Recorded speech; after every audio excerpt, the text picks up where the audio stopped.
Right, so I've just realised that I forgot to go to Cinderella, so we'll try and do Cinderella after this. So remind me. um, yeah, basically, I've loaded Bank Job now, so let's go with Bank Job, and I imagine you guys have too because I've just told you to. So if you go to 19 minutes, basically they've built a permanent street set on part of the back lot of Pinewood Studios, and this I think was one of the first films it was used in. This film, by the way, is based on a true story, I guess about a bank robbery.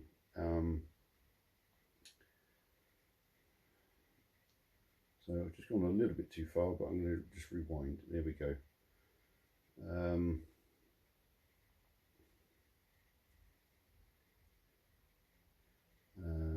So 19 minutes exactly.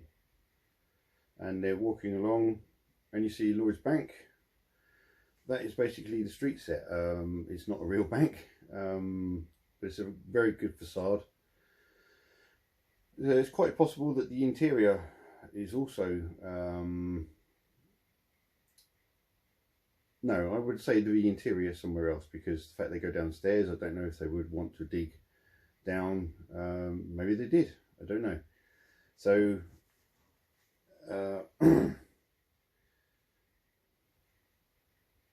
so when they come back out again at 19 minutes and 43, you see the gentleman taking a photo, the other guy right before you see David Suchet, and this is further down that street, and there's the chicken shop and Le Sac.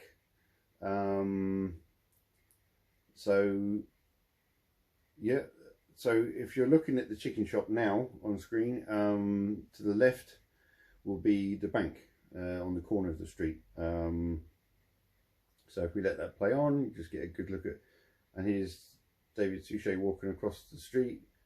It's not a very long street, but long enough that they can drive cars up and down, obviously.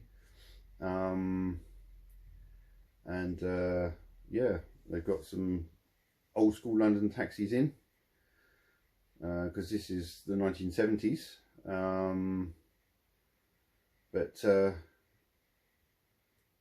Yeah, so basically from this, one of the demonstrations was on this street set, and as I said, I think in the little flyover bit I did, there was kind of an SAS shootout. So they had lots of stuntmen and guns and things, clearly not firing live rounds, but we got to see what an action scene is like on a film set. And you know, obviously the gun shots they just sound like cap guns, because they are all louder than cap guns, but they're not necessarily proper gun sounds because they're not firing real bullets. So that's when you get an idea of, as I said earlier, about the sounds being replaced. You couldn't use the sounds from the prop guns because they don't, you know, it doesn't sound right. It doesn't sound like a big shotgun. So you wouldn't believe it, would you?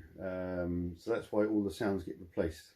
But no, it was a great demonstration, and obviously the celebration day was brilliant. All sorts of things went on, and I got to walk through the mansion, various rooms and corridors, and seeing props from various films. I remember seeing some of the eggs from the Aliens film, and stuff like that. So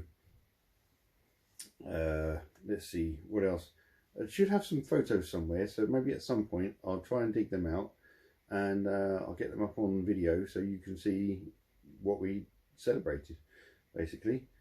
Okay, so the next time code is 37 minutes and 55 seconds.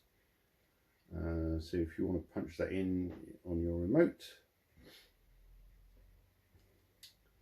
I say 37 minutes and 55 seconds.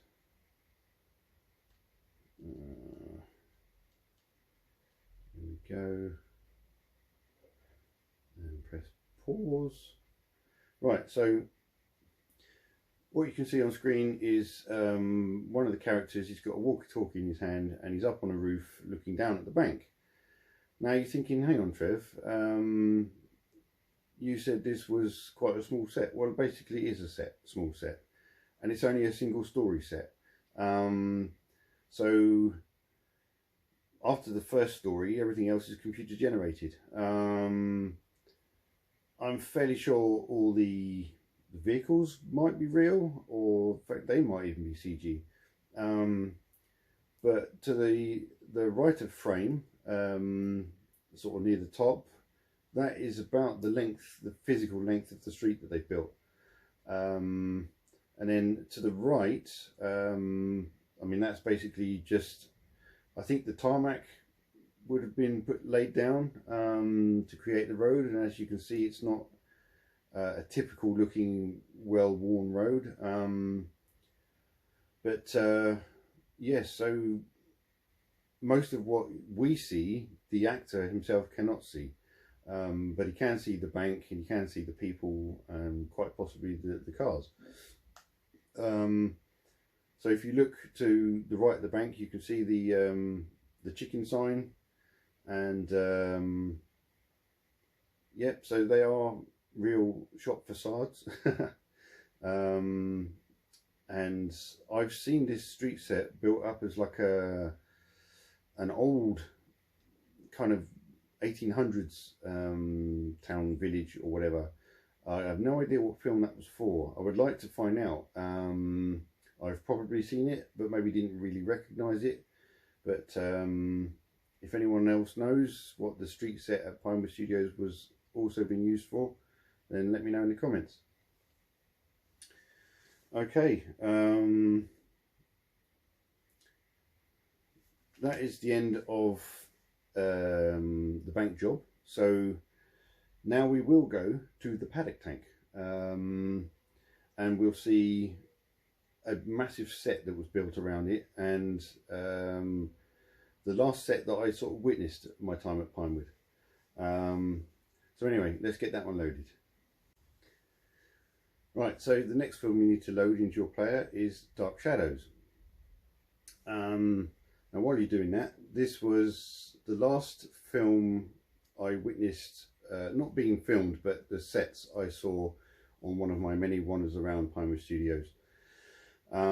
This was actually the 5th Johnny Depp film that had been filmed while I was working at Pinewood in the 7 years I was there. So I've got it written down somewhere. Yes.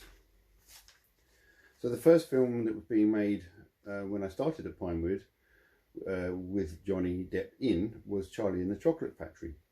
And then what else we got? So Pirates of the Caribbean on Stranger Tides.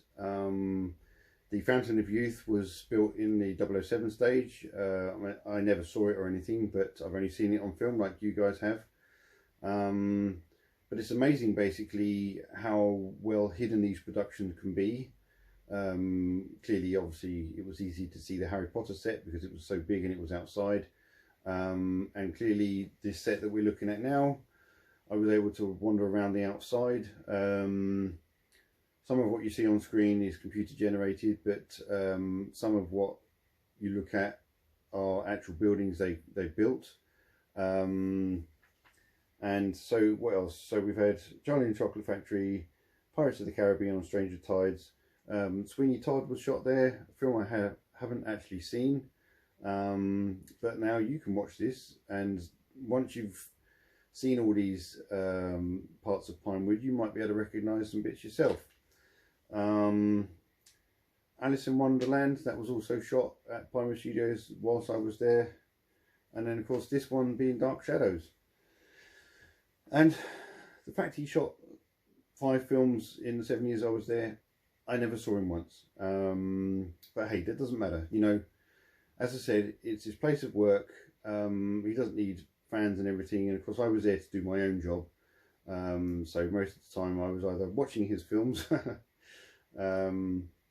That's kind of the irony of where Testronics was based. The fact that a lot of the films that had been made at Pinewood, we then ended up getting ourselves to do quality assurance on. Alice in Wonderland being one of them, and pretty sure Charlie and the Chocolate Factory, I think we did that as well. But yes, we wouldn't have done My Week with Marilyn because we'd all been made redundant by then, but that would have been great to do. Anyway, so let's carry on with the tour. So if I bring back my trusty map and my little pointer.